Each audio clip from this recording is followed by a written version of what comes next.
If you can't see God moving mountains in your life, don't presume that those are the only mountains that he's moving. This is Father Mark over at Christ the Redeemer. Welcome you into week 2 in our podcast series entitled Intentional, where we want to choose God and the waiting for God to do something in life. And if you don't see God moving mountains in your life, don't presume that those are the only mountains.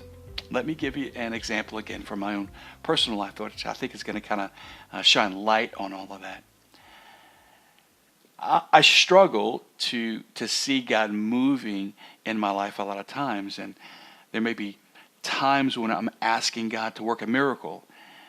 Yesterday I shared with you a very personal time in my life where I felt stuck and trapped in a particular circumstance, and I was asking God to do something. And of course, yesterday I said that God was doing something in me as he was doing something for me.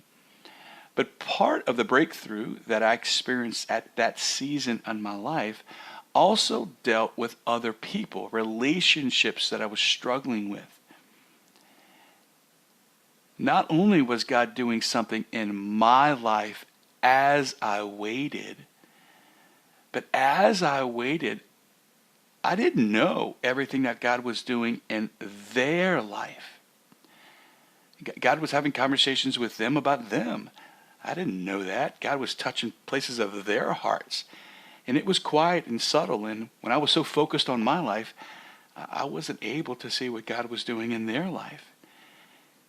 As I look back on the whole thing now, I not only celebrate the miracles that God worked in my life, but I realize that the timing of it all was because of the activity in God's relationship with them.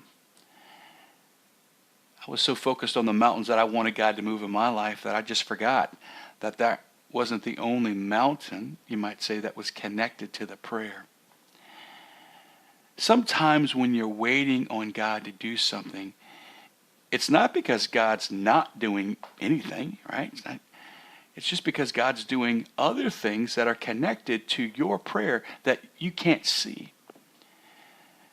And so as you're waiting for God to answer a prayer that's very personal to you, don't presume that God is inactive just because you're waiting.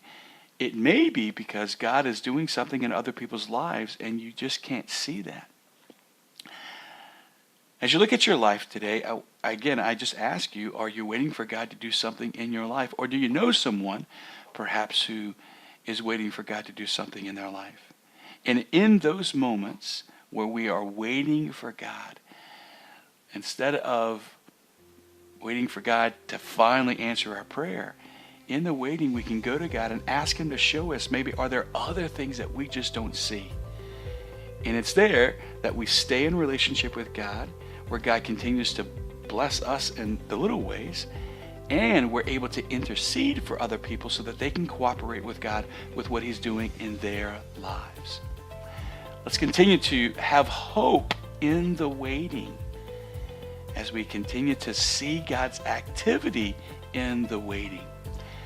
Come on back tomorrow where we're going to equip you on Thursday and Friday with some concrete spiritual exercises, some things that you can do in the waiting. And as you find yourself today, maybe interceding for what God's doing in someone else's life, and until we meet again in the podcast series tomorrow. God bless you.